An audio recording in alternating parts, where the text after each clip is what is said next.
Okay, guys, we have two programs that's associated with the PLCs. And what are the two? Let me bring up. You don't need to know the names. Just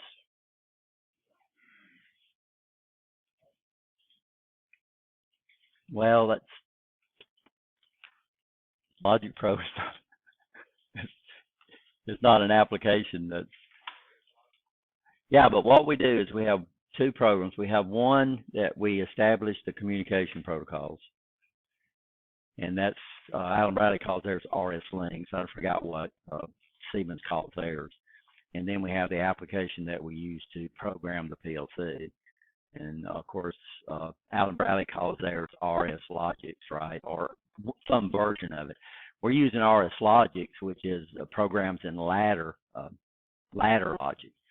But they have other languages that we get into. And some of y'all, when we was over on the Siemens, ran into that situation where you brought it up in the text language, because I forgot to tell y'all to switch over to ladder, which is really a more powerful language. And unfortunately, we don't have time to teach that. That would be a whole class in itself.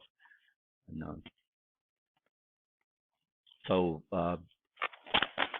we were talking to the guy from Mercedes on their Siemens, and that's what they do. They program theirs using the text language instead of the ladder language. So I'm having a problem communicating with my PLC that I have hooked up here. So what do I need to do? Hopefully this works. So we're going to load up RS Links. And this is where you establish your driver, or what's a driver. So you get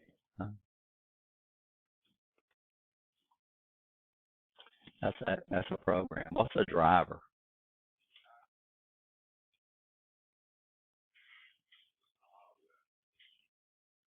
Yeah, if you understand computers, what you need to understand is a computer does not do anything without a program. It doesn't do anything. All the processor can do is run programs. That's all it can do.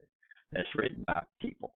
The only thing it does is every time you refit it, it goes to a certain place in memory looking for a binary instruction, and that's the only thing the processor does. And then after it hits that binary instruction, then that processor is under the control of a program. So what we have is we have something that we refer to as operating systems. And operating systems consist of hundreds of drivers. Now, a driver is a program that's written to make a specific piece of hardware work, or a port, really, to make a port work. Okay. So your operating system is nothing but thousands of drivers. It's got your display driver in there, your keyboard driver, most of your ports, your hard drive drivers, all those in there. Then what they do is they tie all that together with something that we call the shell. Now, the shell is an application that automatically loads in that allows you to control the operating system. So this is a shell they call Explorer. So this is Explorer right here. Okay. So now I've got a means that I can tell my computer which applications to load. Your applications brings in drivers, right? You understand that? So all your portals, and of course a port is an entryway into a computer. So I'll give you all a real quick little block diagram. And why we're doing this, of course, is all this keeps popping up like drivers. So when you go to RS Link, it's going to say, configure the driver. Well, heck, if you don't know what a driver is, you think you're looking for somebody that's driving a car. But it's a driver that makes the portals work.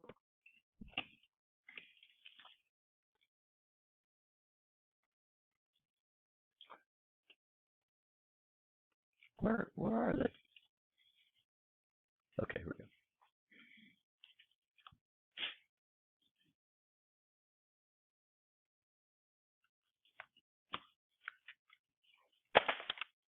So what we have is we have a unit in there that people call processors and that kind of stuff. But this is the big thing. And if you understand phones, they tell you the processor and everything. But this is the guy that runs programs, the CPU. It runs programs. That's all it does. And it's got some memory in it. It's got registers in it. It's all kind of neat stuff. But that's well. And then we come out here with hundreds of little wires. So we communicate with something called a bus. And anybody in power understand buses. Buses are where we connect to, right? You understand? So this guy here has a 36-bit address bus. So that means it can address up to 2 to the 36 different things. And that's memory. And it's got a 16-bit I/O addressing bus, which means it can address up to 2 to the 16th ports, which is 65,536 ports. I'd have to do 2 to the 32nd. It's like 14 billion.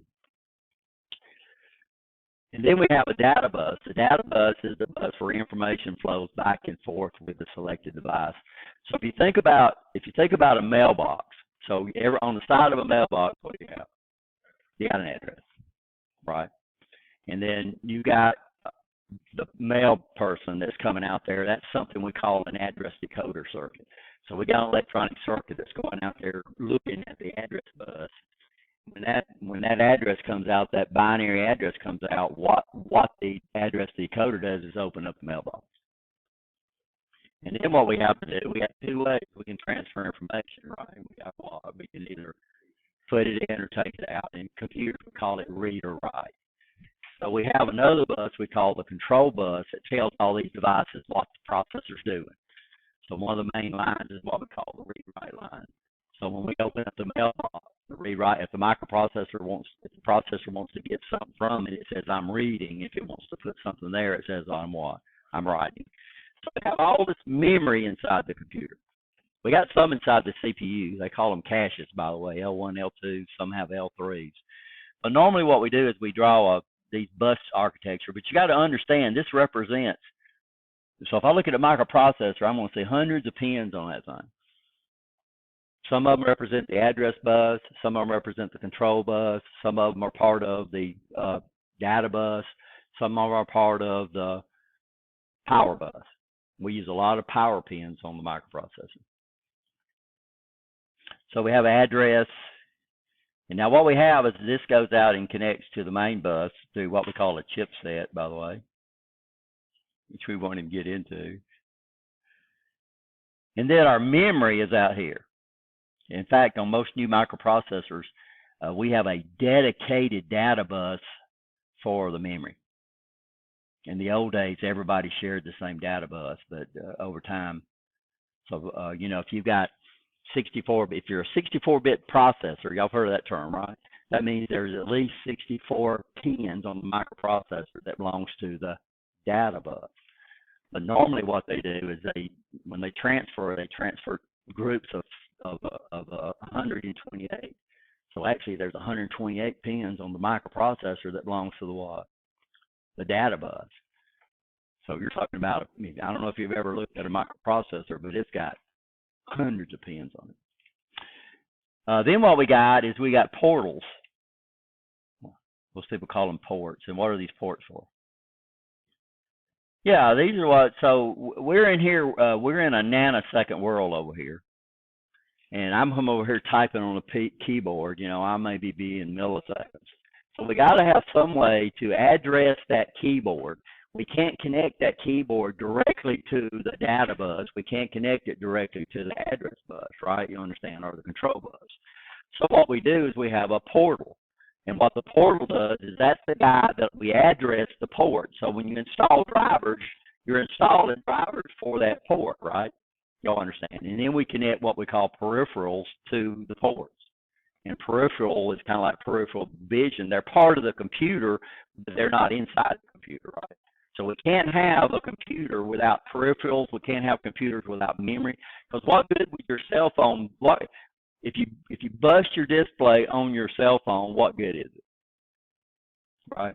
If your touch screen stops working if your computer keyboard stops working, what good is it, right? You understand? So that's what we mean. The portals are part of the computer, and the peripherals are. So when we install, if we get a new device, and you see this all the time on these little USB memory sticks. In the old days, it was very complicated, but now the drivers are actually usually in these devices. So when you plug them in, you ever see the little box pop up on the right? Installing drivers, right? Or installing software. And then after a while, it says that, well, what it's doing is installing the what? The driver. So we have different ways we communicate with the PLC. Rockwell uses, used to be called the RS-232 interface, which was a serial interface. It's been changed, I think, but it uses the same connector. Rockwell calls it the R8, I think they call it the D45, RS-D45 or something like that, but it still uses the same connector. And of course, what we're moving to is Ethernet. That's the big guy now. So none of our PLC down there. So that DN9, that DB9 connector, I don't know what I'm talking about. We call that a DB9. It's got 9 pins in it. That's the RS-232 connector. And unfortunately, that connector left computers a long time ago. So what we do is it doesn't, and why they do it is because we buy these things we call dongles. That guy right there. So what this guy does for us is it takes USB, which is a serial interface, and converts it over to what? RS-232, RS-485. And then, of course, to make this work, what do you have to do? You have to install a driver. Now, normally these guys from Allen-Bradley, this is actually from Allen-Bradley, so it's got the driver in it. So when you plug this thing in, it'll come up and load your driver. If you buy a one from like Jamico or something like that, it's going to come with a little CD that you got to do what? You got to install the driver yourself. So this guy here, to install your drivers, you use RS links. That's what we're getting at. All that for RS links.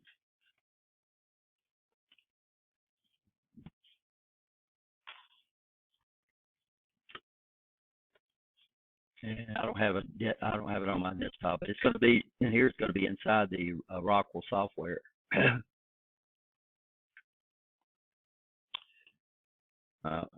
Rockwell software, RS links, and RS links classic. So this is where we install drivers. And then what we do, normally what you do is you come up here, right here where it says communication, and see what it says, the very first listing, configure drivers.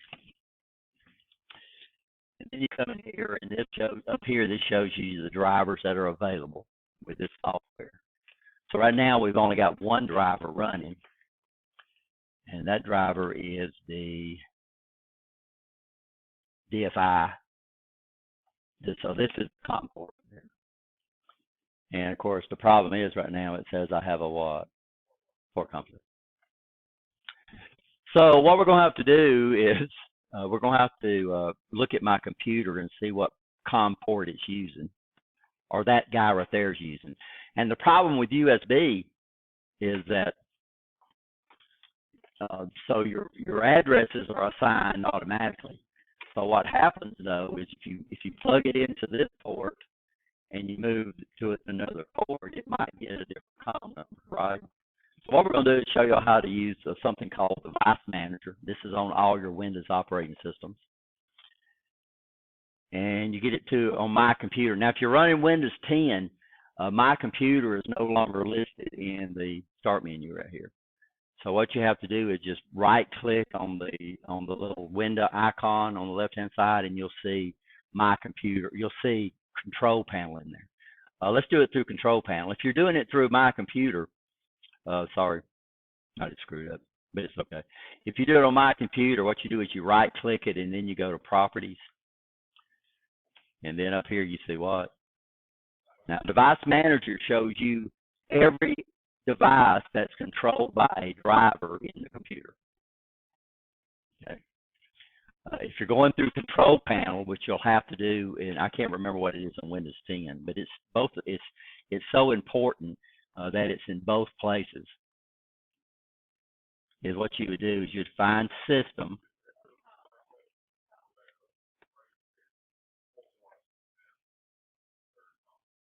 Okay.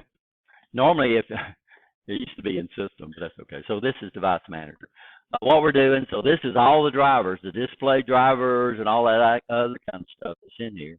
we'll go down to your COM ports, and I'm gonna go down to here to this guy right here, and we got two. One of them is we don't know which one this is. No, it don't say.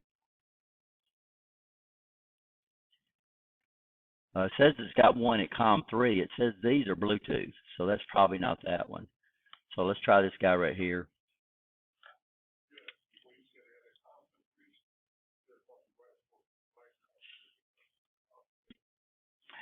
Yeah, because that's what it's using. But what we're trying to do, so there's something on COM4 that's not listed.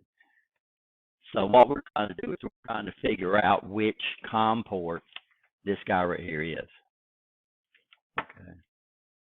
We're trying to figure out what COM port this guy was assigned. Well, it says 4. So what we're going to do, since it has a conflict with 4, what I'm going to do is I'm going to go to Properties and then go to Port Settings. Let's see, no.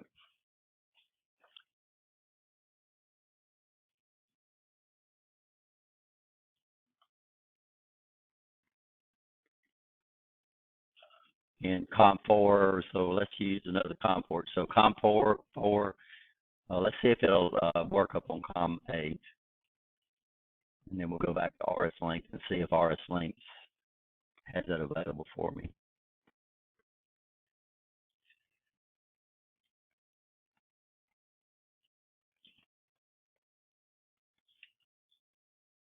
But I put it on COM8.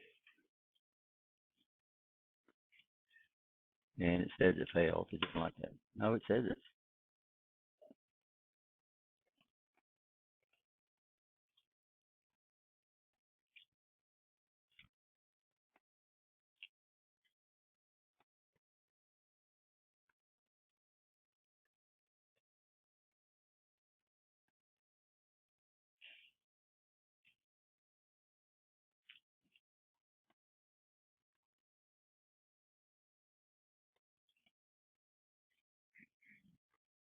I don't see where it's got a conflict. Let's go again. This is the speed right here, but when you use that auto configure, what it does is it actually goes back and reconfigures, see what it can do.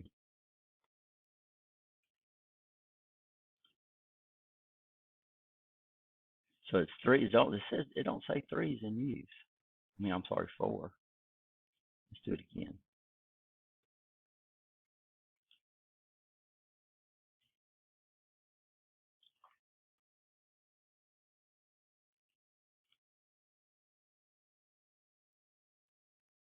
Okay, there we go.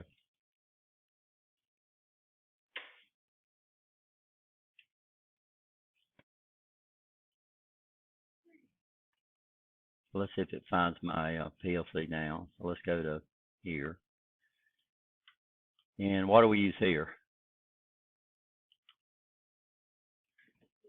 to make it find a PLC? Oh, can y'all see it? It's off the top. Sorry. Can y'all see it up there? Yeah, we go to comms, and then we go on who's active online. Yeah. Well, what we'd have to do is we have to look at the.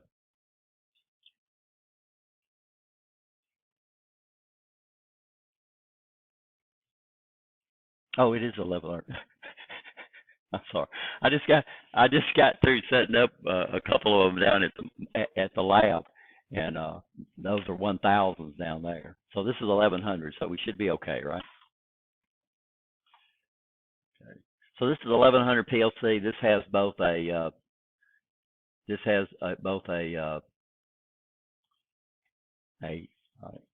Ethernet, and it's got this. Now, what Rockwell did is Rockwell changed the DB9, which is standard on the 504s. It's got a DB9, right?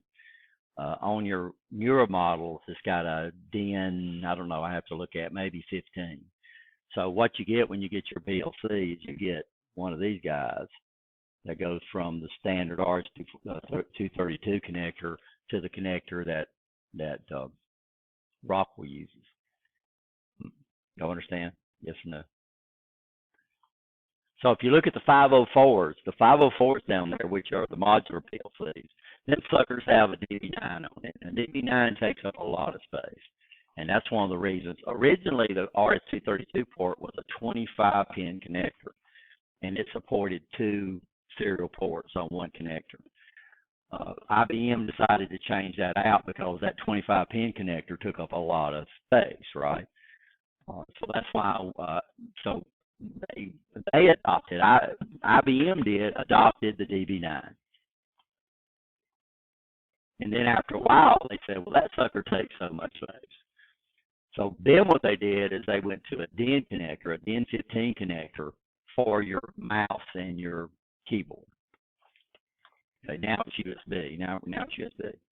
Well, Rockwell decided to go to the DIN connector, right? You understand? So it's a little round connector, and it's got a flat side on it, so it's got a key in it, so you can't plug the cable in backwards. That makes sense? So when you get your Allen Bradley PLC, you get that cable that goes from an RS-232 DB9 over to the DIN connector that the PLCs knew. Now this is going to disappear before long, guaranteed. And why is that? Well, we're moving over to another standard interface we call Ethernet, which uses the RJ45 connector, which is very similar to a telephone, a wired telephone connector, but it's bigger. So it's got 8 pins on it instead of having the 6 pins that's on a DB11 or RJ11, which is what the telephone company uses. Okay. So if you lose that cable, I don't even know if you can get it anymore.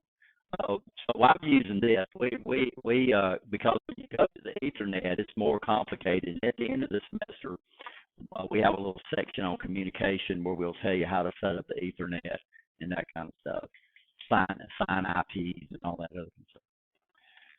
So this is a while ago we wouldn't run. It said I didn't have any communication.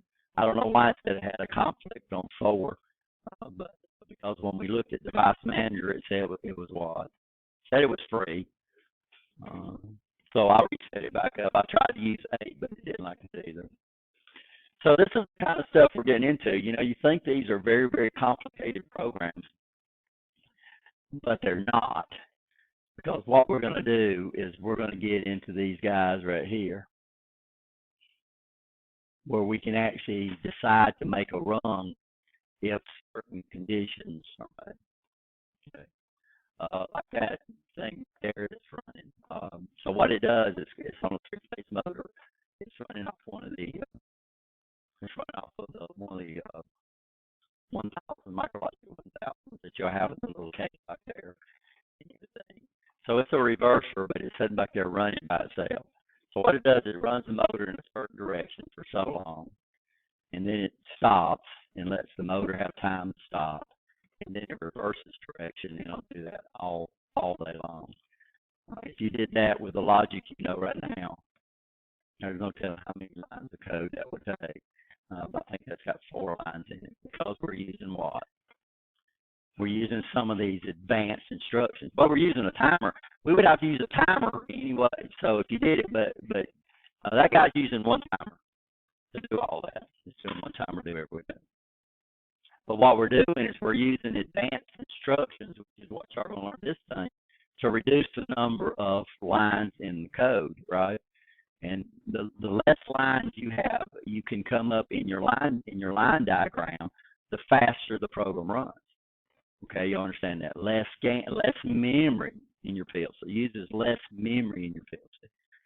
And also the scan is a lot shorter.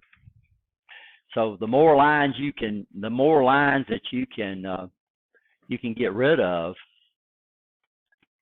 You know, let's see which one I'm using. So my stop button is 0. I thought this was 0. Not running.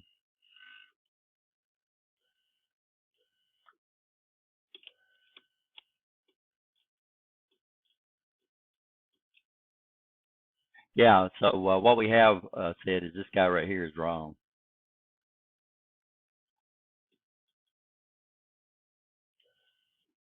Yeah, so we have it up. We have it.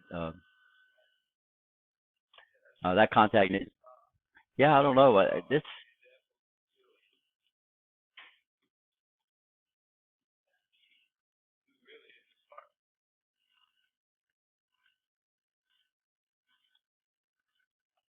Yeah, so I can't stop it.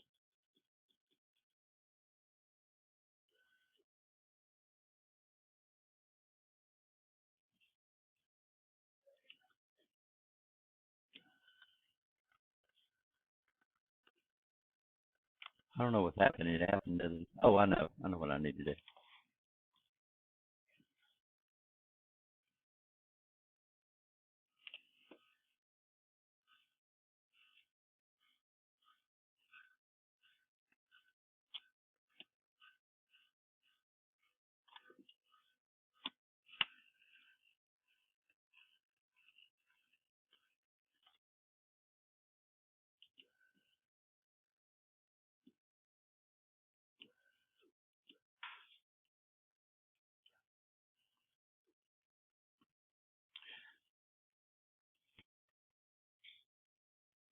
So now it's working.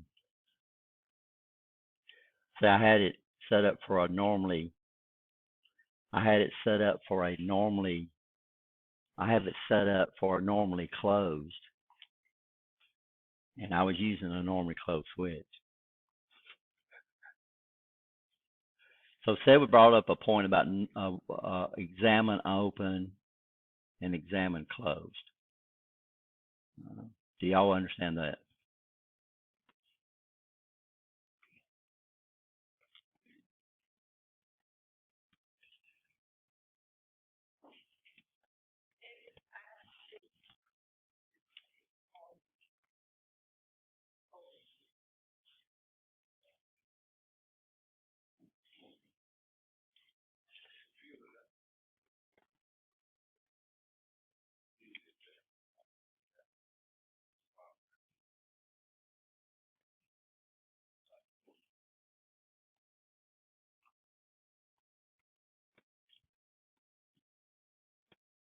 So let's see if we can find that in our textbook. Examine open, examine close.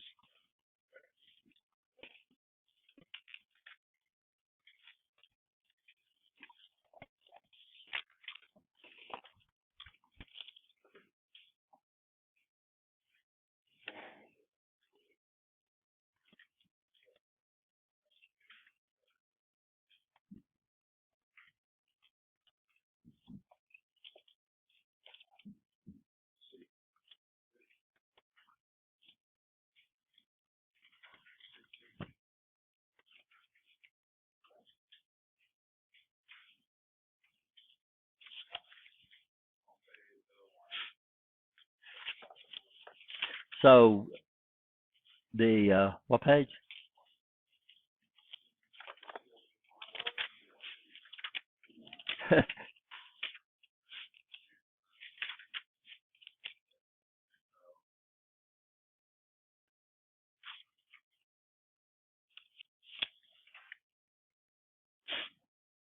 So notice on mine, I have mine drawn as a normally closed push button. Well, not really. It depends on which type of push button you use.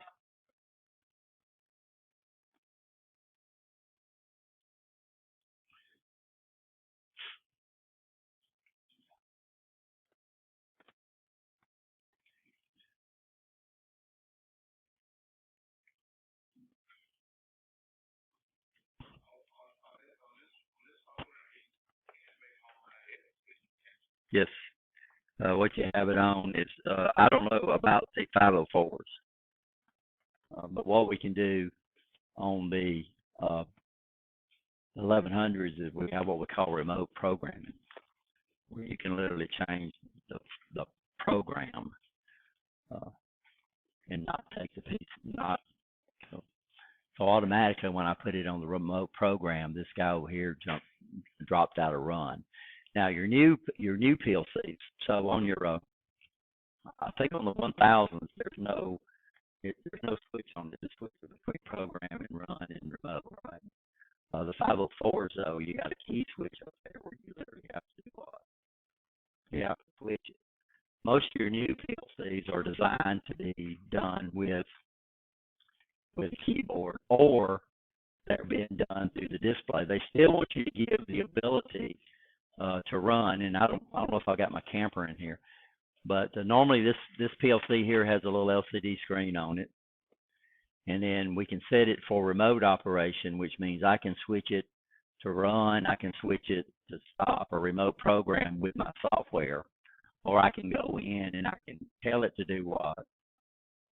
I can go run, and that's so what it's still the same, but we don't have the switch on there. So with 504, if you want to do it remotely through your computer, well, it's got 3 positions on that switch, right? What are 3 positions that are that? They're what? Program, remote, and run. Okay. If you switch it to remote, then what does that mean? It means you're doing it with a computer. So what you do, well, you could do, now that we've got Ethernet, and also they got an interface where you can connect these together. But with Ethernet, what we can literally do, we assign this thing what we call an IP address. And then literally anywhere on the Ethernet network, you could log into any one of these PLCs from your office and air conditioner. You could switch it from remote to run, and you could do what? You could make changes. And that's what's becoming very popular. Using this interface that we have, we literally have to do what? Be at the computer. Not while it's running a program. You never can change a program while it's running. Okay, so you always have to take it out of the run mode when you make any program modifications. It's just that if you have it on remote, you can switch it between the run and you can switch it between run and the stop with what? With the computer that you're programming on. No, you don't want to make program modifications with the PLC running, which makes sense, right? Just like I can't make changes to my Windows applicant with the Windows operating system with it running on the computer that I'm making the changes on. So, that's a good question. Any more?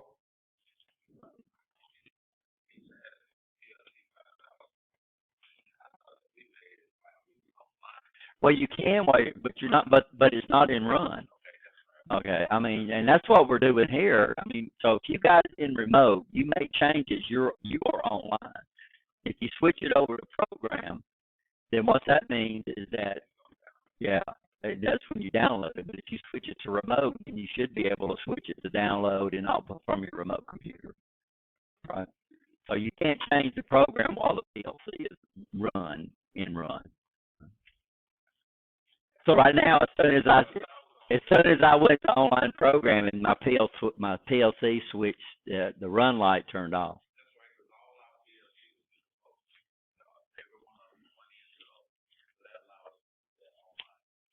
And you didn't have to go to the PLC; it was on the network.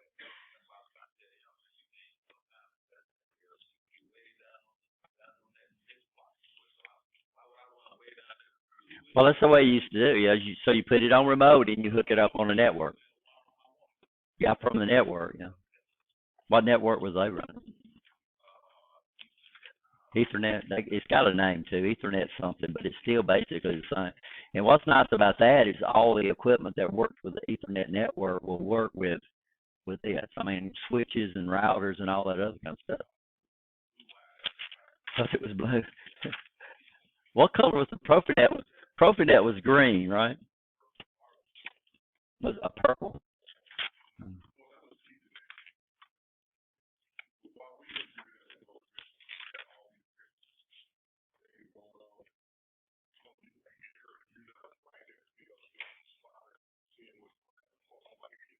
Well, I can understand that too, but So examine closed, examine open. What does it say here?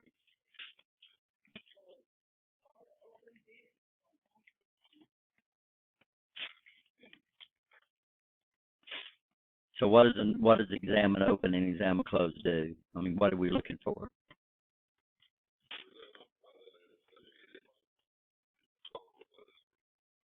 Okay. So by default, what do we usually get?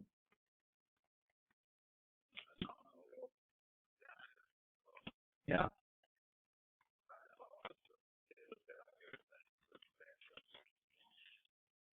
So I was saying that. So what we're saying is up here, I've got a normally closed contact, but it's set up to examine close. Okay. It's normally closed here.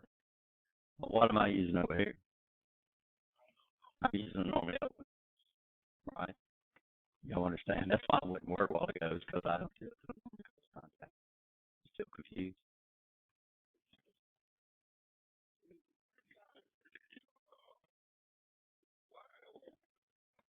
Yeah, so here we got this examine, right? So that guy right there is a normally closed contact. Drawn is a normally closed contact. Now we're not talking about relay contact. We're talking about input. Physical, well, inputs. Yeah, inputs. Yeah, these are not inputs. These are contacts being controlled. Notice these are bit. Y'all understand bit coils? These are what we call internal coils. You've only got so many outputs to deal with a PLC. So if that coil is trying to make a decision, you don't want to use one of your true output ports to make a decision. So what we have is we have what we call internal relay. There's never a relay. It's all programmable. It does not generate an output. Allen-Bradley has two. They at least have one. When we look at the program thing, they have what we call the B3, which is when we look at our files. Anybody know how to minimize this thing again? Remember how to do that? Yeah, just a ladder. Is it? Okay. This is our project window over here. And of course, most of the stuff up here we're not concerned with. S0 and S1, these are the system files. Ladder 2, that's what the Siemens calls OB1. Same thing. That's where your actual ladder diagram's at. And these are your memories locations. So on this guy we use O for O. On this one we'd use O0 for our output. We'd use N1 for our inputs. Then we have a status register that keeps up, and then here's your B3 registers. We have on this PLC we have a B3 and a B10, and basically you can use those for almost anything. But normally we use those for internal coils.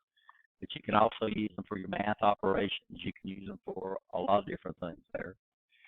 And then we have our timers. So they're all watt, T4s. Then we have our counters. They're all going to be watt, C5s. Then we have our control register, which has special functions too that we'll look at later on. So when we do sequencers and stuff, we're going to use these our registers. Then we have integers. What's an integer? Yeah, it's the whole number, right, without a fraction. So integers are numbers that don't contain any fractions. And then we have floating point. And floating point, these are numbers. If you're going to do any math or anything that's going to result in fractions, then you have to use one of the F8 registers or the F8 memories. If you're going to use numbers that's not going to have any fractions, then you use integer. Now, the problem with this is what we're doing is we're using ones and zeros. And the problem is that when we come up, we have to deal with numbers that have a sign. Everybody understand that? Now, Siemens deals with groups of 8. Allen-Bradley deals with groups of 16s. So that means we have a register in there that's keeping up with these numbers that's 16 bits long. Okay. Now, if I used all those bits to represent numbers, I could represent a number from 0 to 65,535. But that's unsigned.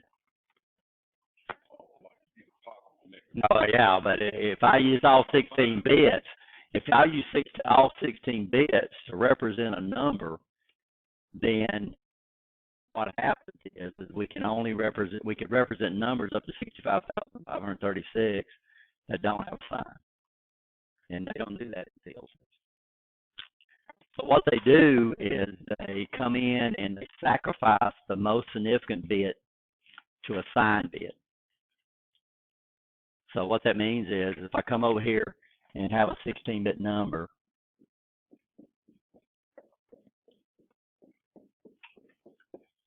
if I see that 1 right there, it indicates the number's negative. If this number right here is a 0, I can come down and put the same thing. And then the PLC would see this as positive. Now we're not going to get into converting this over. This uses something called 2's complement, so you can't convert the weight over. But all we know, so as soon as we do that, we sacrifice 1 bit, which drops us down to maximum numbers, 32,578 for negative numbers and 35,537 for positive numbers. And why do you get 1 less positive number? Because of 0. 0 eats up a 1. So 0 eats up one of your positive combinations. 0 has no sign. There's no such thing as a negative 0. But it eats up one of your positive signs. So that means when you play around with those integers, you're going to be limited to that 35,530. Right, we can look it up. I put 35,000 something. 2 to the 15th. Anybody's got a calculator? 2 to the 15th. Instead of being 2 to the 16th, it's going to be 2 to the 15th because we sacrificed what? 2 for signs. And so when you look at that and you try to figure out why are we limited on that range when we're dealing with 16 bits, that's why, because it uses a technique called 2's complement, which is slick, but we're not going to get into that. If you take digital, you'll learn about 2's complement. If you don't, I don't know, they didn't teach 2's complement here in Intro to PLCs. So what we're doing, if we come over here and do this,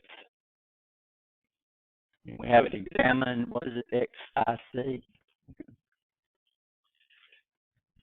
So what we do here is it means, right now, this would be a what? Yeah, but the PLC would see this as a false. Okay. And then when I come up and press it, it would see it as a what? True. Okay, does that make sense? So, okay, listen, let me get through. Well, what we're trying to do is we're trying to do this guy right here. So this would be my stop. Now in PLCs, I mean in motor controls, it would be like this.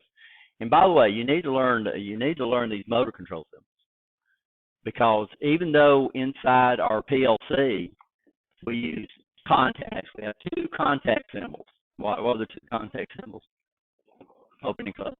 But when you get to wiring those inputs, they're going to use the symbols for the device you hook up to the input. So if you got a limit switch there, that limit switch has got normally closed contacts, but on the input, they're going to draw it using the symbol for a limit switch. If you don't know the symbol for a limit switch, then you won't be able to hook up the inputs. Temperature sensors have, foot switches have their own. You know, all these guys have got their own got their symbol. So there's a section in the book that you need to start looking at, of course, where they give you the symbols used in line control. So what would happen if I draw this as a normally? So if let me redo this. Can y'all see this? Let me do it up here. That way it'll be recorded.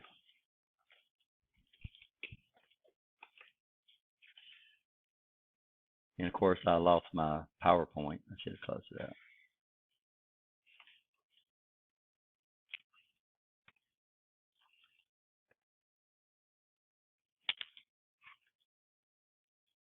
I'm going to have to shift this down so I get to this Screencast-O-Matic is a pain.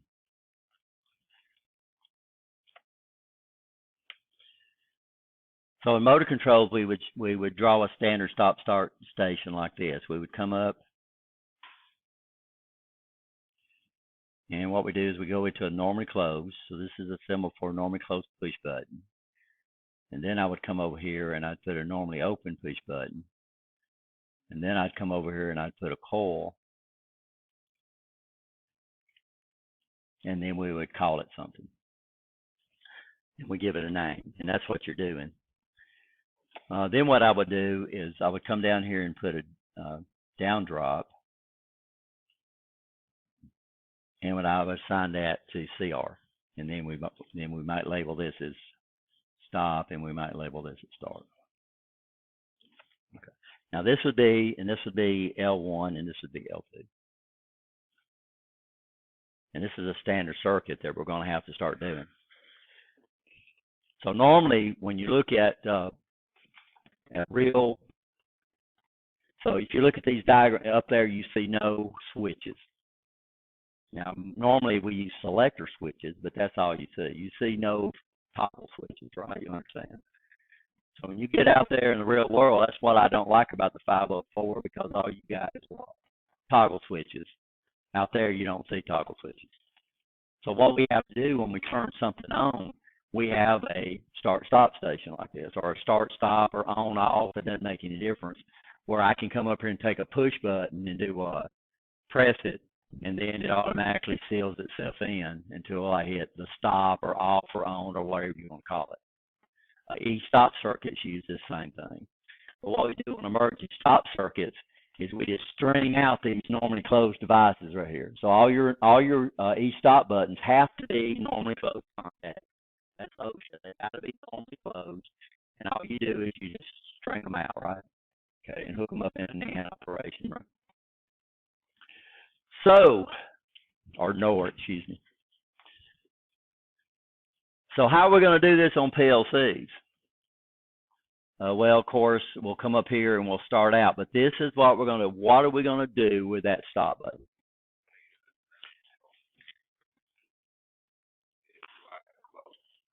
Well, it depends. Normally what we do is we do this. And that's the problem I have. If I'm going to use a normally closed push button, and by requirements, OSHA requires a normally closed push button on each stop button, because you want to break circuits, you don't want to make circuits, right? Understand that? So we have a problem right here. So when I look at my motor control symbol up there, I see a normally closed. Well, if I come up here and put a normally closed right there, I just screwed up, because I just changed it. Because what's going to happen is that I just changed a normally open closed push button to a normally open push button, because it's going to be right. If I put examine open, well, if the dang thing is closed, it's going to be false. You understand? Yes or no?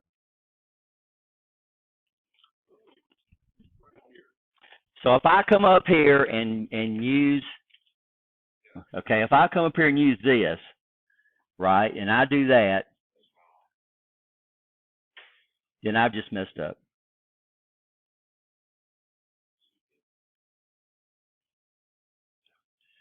Okay, for one thing, I have this thing examined closed, and it's closed, right? You understand? So what's going to happen now is that I'm saying examine closed, and it's already what? Closed. Right? You understand? So when I press it, what's going to happen? Well,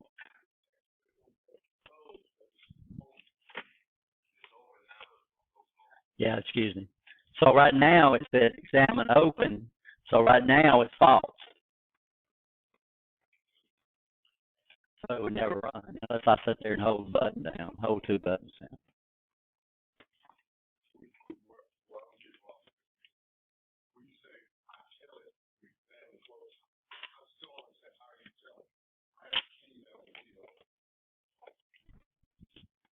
That's what I was looking for. I know I've seen it before. I'd have to. That's what I did. I right clicked.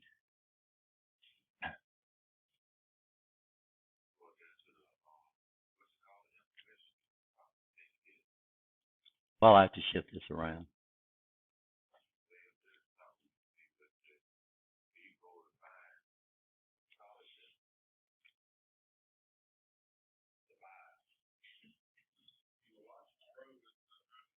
Yeah, but what you got? Okay, what you got to understand. Number one, Logic Pro and RS Logic are not the same.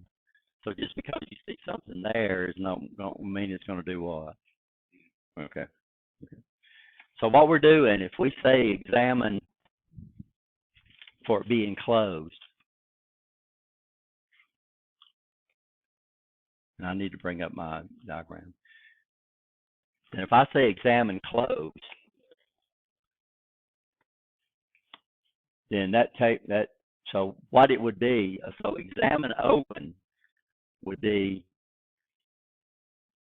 normally open button. If it's examine open, it is true, right? I'm sorry. If it says examine closed, if it's open, it would be what? No, if I say examine closed, if I say open, if it's open, it's going to be what? False. Okay. Y'all understand? Okay. So if I come up here and press this,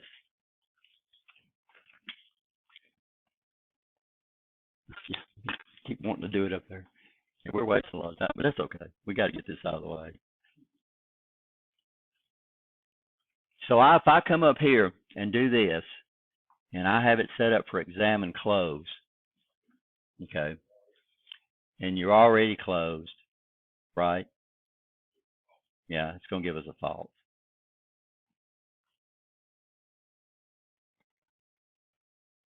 So what we're saying when we say examine close, we mean if it goes from a 1 to a 0, right?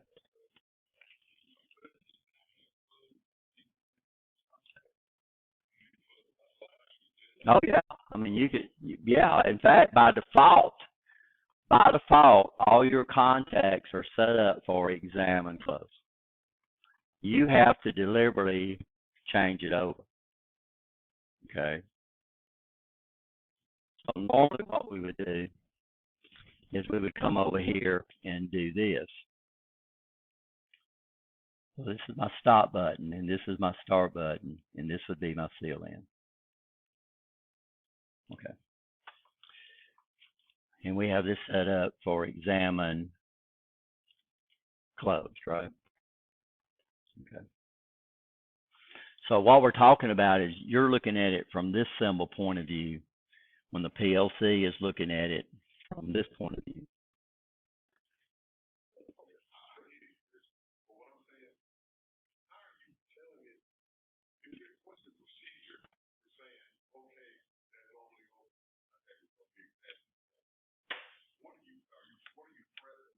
You're not pressing anything. I don't know what you mean by pressing anything. The way you set it up is you set it up in the software, and I can't find it. Like he said, it's on Logic Pro. You can right click it, and then so these are forces. These are forces. Okay. So right now it's set up for, and it's we got this. So we've got this backwards. We got this backwards too. Y'all got me all messed up. So let's go to that one. So it says this one is set up for what? Okay. And let's go to this one right here and go to instruction type. And this is set up for what? Okay. So that's right. Oh, instruction type.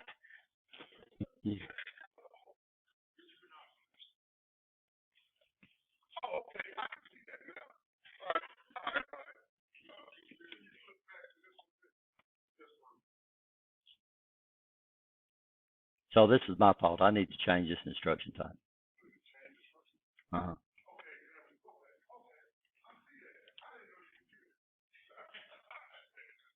I think on Logic Pro, if I remember right, you click it and it's on the main menu.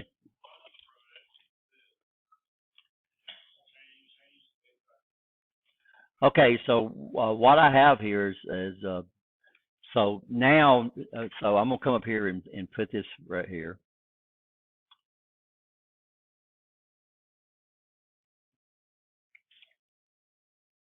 Can y'all see it? Instruction type, And then right here, that if you can't see it, that turns, yeah, and we can change it to examine open, or we can change it to examine close. Okay.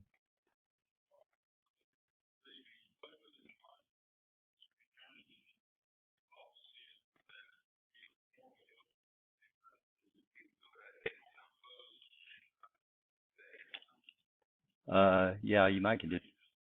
No, when you do edit symbol, what that does is allow you to change the address. Okay. And so what we're doing is we're changing the instruction type.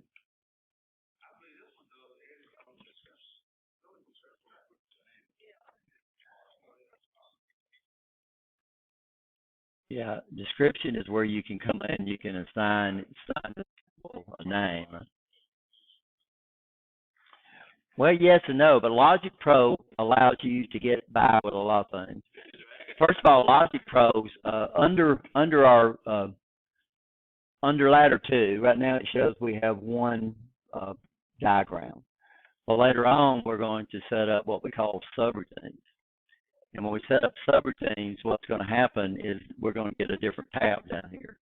Well, Logic Pro don't let you set up a subroutine. It automatically gives you so many subroutines. So if you run Logic Pro, I don't remember how down at the bottom. So setting up subroutines on Logic Pro and setting up subroutines on Allen Bradley is not going to be the same. So by default, Allen Bradley gives you one main program. And then you have to actually do what? You actually have to insert another tab and set up a subroutine, and then you can name it. I think the Logic Pro automatically names them SD something.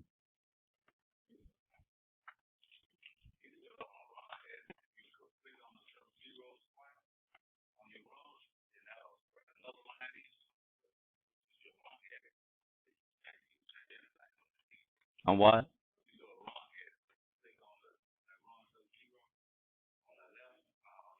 Oh, right there.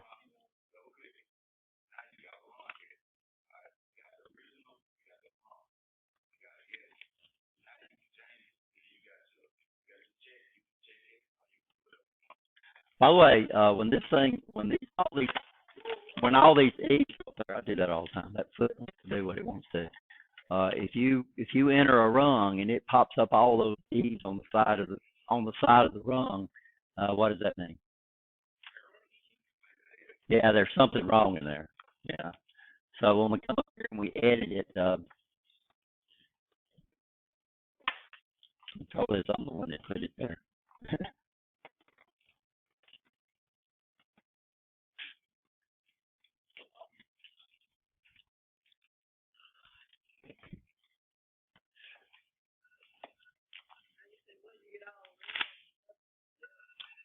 No, it's when we did what he said, which means we were going to start editing the program. So I'll show you that again. Oops. So notice all of a sudden it changed to the E's right there. You'll see it.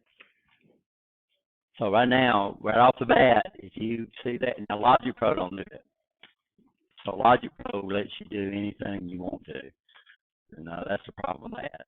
And that on Allen Bradley, if you see the E's pop up, what does that mean? Something is wrong inside that rung. That's what you got to do. You got to go out and figure it out. Yeah, you can't see them as little. Yeah, right here.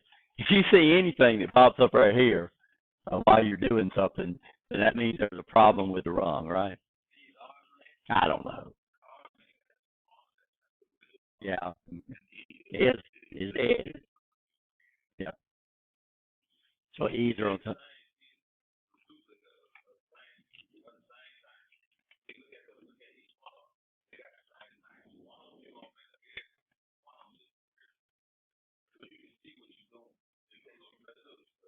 You can always go back to your original.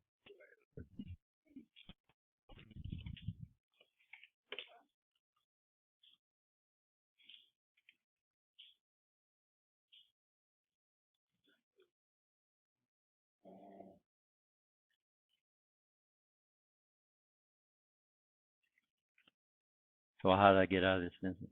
I just made 3 copies of it.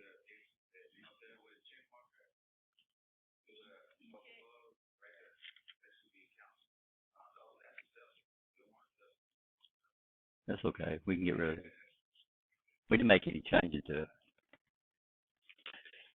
So this guy right here is set up for examine what? Yeah, this guy is set up for examine is closed, right? And this is another push button right here. It's set up as examine if closed. Okay. So what would this mean? If I set this up like it's shown and we have it set up for examine if open,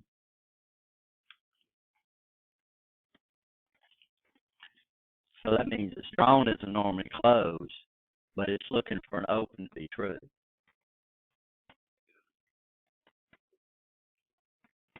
Y'all understand? Yeah, so it's saying an open is true. If I say examine if closed, it means a closed is true. Right? Okay. So examine if open means an open is true. Right? And examine and close means a close is true. Okay. So I came over here and I used the normally closed push button. And I said an examine if closed is false. Same thing. Yeah.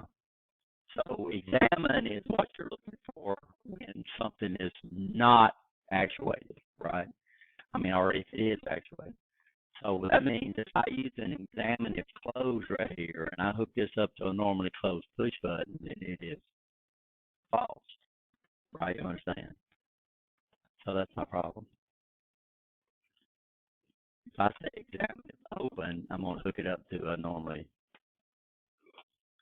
If I'm going to use my start, now your start is a normally closed.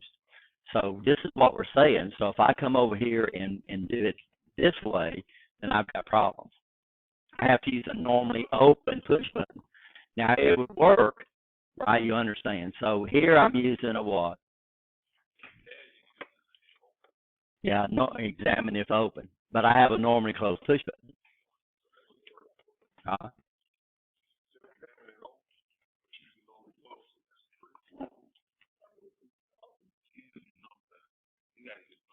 I got to use normally open push button. Yeah, examine if open. Right now it's false. So I got to examine if what? I'm sorry. So I've got to examine if closed, right? Yeah. No,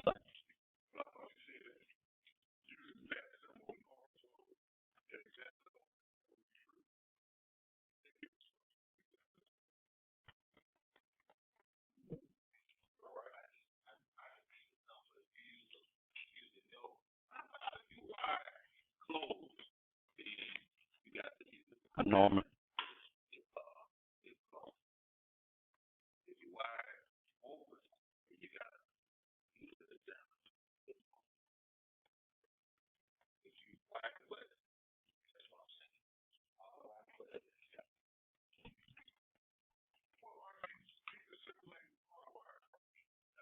What do you mean simulating hardwires? No, no. Yeah.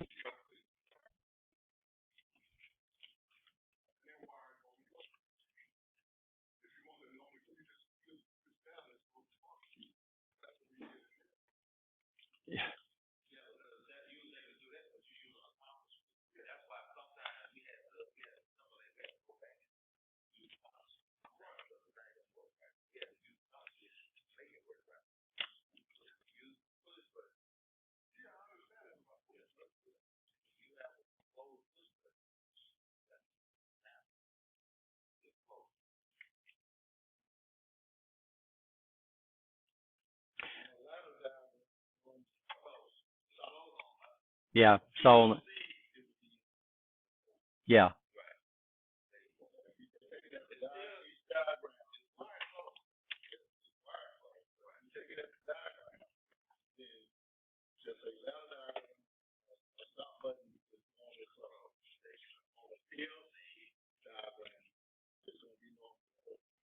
if you're going to use a normally closed, if you're going to use a normally closed push button, right? You understand? Well, you want it to be true. Okay, so if you use a normally closed push button, that is true, right? You understand? So the stop button would see as being made, right? Okay. If you use a normally closed push button, it would be false. Okay, you understand? So if I use a normally open push button for a normally closed symbol, then I would put examine closed. Right? Right. If I use a normally open push button, or if I use a normally closed push button if I use a normally closed push button in here, we're going to use that in what? For your stop button.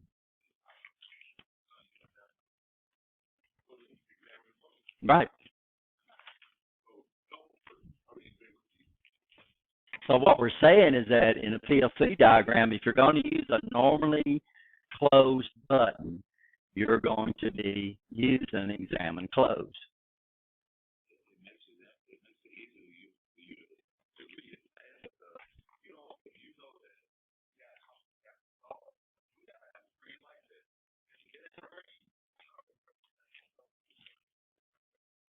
So if you're going to use a normally closed push button, you want it to be true, right? So you're going to put a what? Examine closed. If you use a normally open, then you'll be able to draw it as a normally closed symbol, but you got to use examine, huh? Yeah. So what we're saying is that's the way this is set up. So right now, on this diagram, which is what I did, I'm using a normally open push button as a stop button.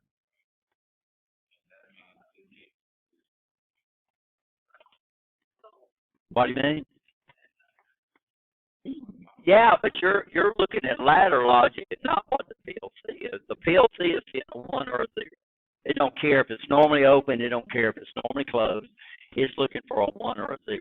All we're doing is saying which one is true and which one is false. Okay, understand? So what we're saying is if I use a normally closed, if I come up here and use this in my ladder logic, and then I use normally open, and I use an examine open, it's false. Right? You understand? So what we need to do is we need to use a examine closed, right? You understand? Right? And use a normally closed push button. I'm sorry, got that backwards. We got to use an examine what? We got to use an examine open for a normally closed push button. So we use an examine open for a normally closed. We use examine off for a normally. We use examine on for a normally closed. We use an examine closed for a normally open.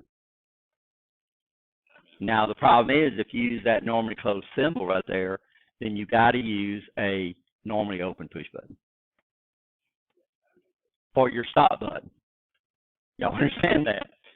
And according to OSHA, of course, we cannot use normally open switches for these stop buttons or stop buttons, which gets simple because what we're doing is we have this up here and it shows a normally closed, and by just electricians, they want to use a normally what?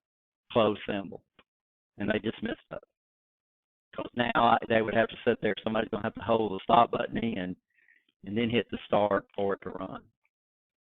And we don't want to do that, right? So that explains it. So I need to go in and change that on my program. I mean, it runs fine, but I had to switch over to a normally open push button, which is not good. To stop it, I had to use a normally open to stop it. Okay, what's the rules? Y'all take a break. We wasted